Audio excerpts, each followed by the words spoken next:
Like many of my colleagues on this floor, we were elected with a commitment to work on both sides of the aisle to represent our constituents and the American people. Unfortunately, we learned very early into Mr. Santos' term that he was elected under false pretenses, which made it clear that he cannot represent the great constituents of Nassau County and across this country. Since he was elected in November of 2022, we have learned about countless lies, deceptions, and 23 charges against Mr. Santos. It is in the best interest of the constituents of New York 3 and all Americans that he is expelled from the House of Representatives.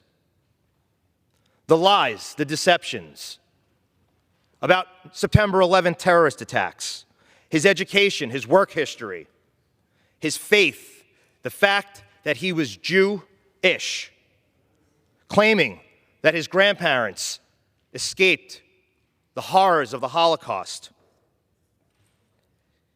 We also saw that he pled to a crime in Brazil. I was one of the first members of Congress to call for his resignation, doing so in January. In May, I motioned for an expulsion resolution to be referred to the Ethics Committee, asking for a thorough and expedient investigation, and there were not yet 2/3 yes votes needed from this chamber for him to be expelled. Despite my desire to see Mr. Santos no longer serving in Congress, I believe that this would be the quickest way to rid him from the institution.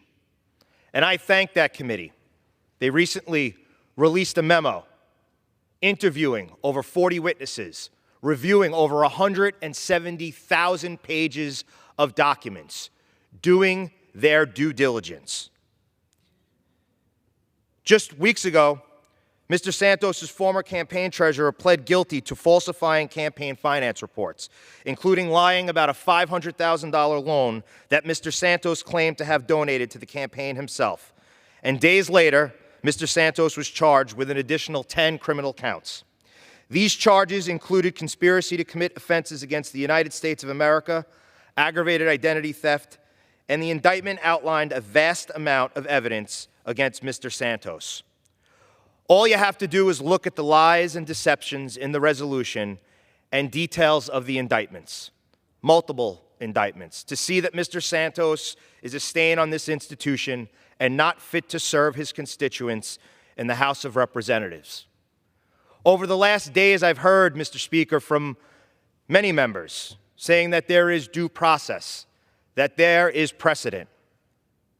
Well, I stand before you today, Mr. Speaker, in saying that if we're going to set a new precedent today, that we are against lying fraudsters coming to the House of Representatives, well, then I am all for that precedent.